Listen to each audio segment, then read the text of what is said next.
Les livres parlent de l'éveil de conscience, de la reprogrammation mentale, comment les uns et les autres peuvent utiliser les outils d'affirmation positive et de visualisation pour pouvoir transformer leur vie à travers une histoire inspirante et motivante d'une jeune fille villageoise, Fatou, qui a su utiliser ces outils pour pouvoir transformer sa vie et atteindre ses objectifs de vie.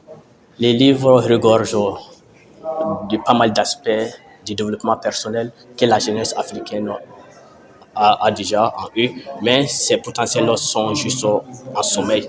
Donc, il va falloir qu'ils utilisent ces outils que je donne dans les livres pour pouvoir les réveiller. Ces potentiels sont notamment la résilience, la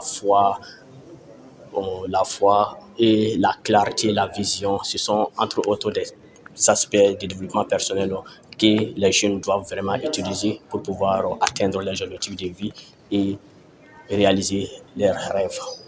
Nos traditions sont extrêmement importantes, bien qu'actuellement nous sommes dans la mondialisation, mais il va falloir que certaines pratiques de nos traditions, nous les maintenons, bien que nous mobilisons et nous partons vers le modernisme.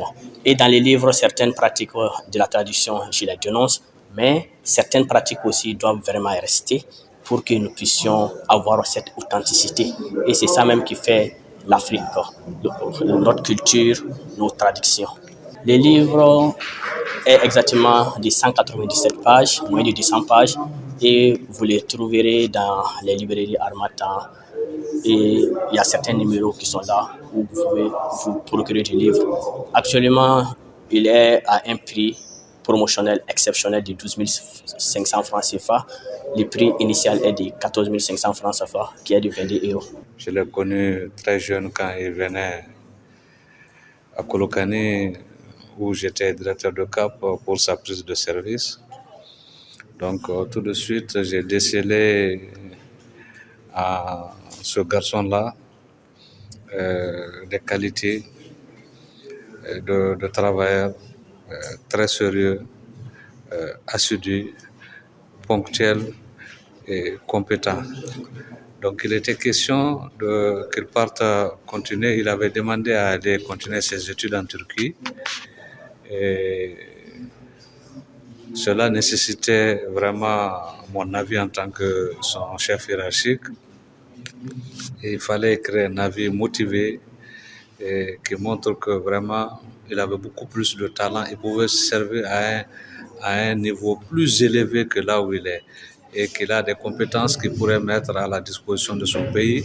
C'est ce qui m'a beaucoup motivé à lui accorder mon avis favorable. Dans le livre L'éveil des potentiels africains, à travers tout ce qui a été dit dans la salle, à travers le résumé et tout, j'ai une curiosité assez particulière de découvrir le contenu du livre, surtout que le titre est très attractif, pour voir ce qui se passe réellement avec l'histoire du personnage principal, la jeune Fatou, comment elle s'est développée à travers l'histoire. Donc, pour prendre des exemples sur elle. On a l'impression que le secteur du livre a été l'éternel oublié de l'année de la culture, parce qu'on a vu l'année de la culture dans tous les secteurs, sauf le secteur du livre. Et je pense que c'est un outil qui peut vraiment jouer sa partition quant à la promotion littéraire dans cette année de la culture. Je pense qu'il a bien choisi les thèmes, parce qu'il parle de rencontre entre la modernité et la tradition.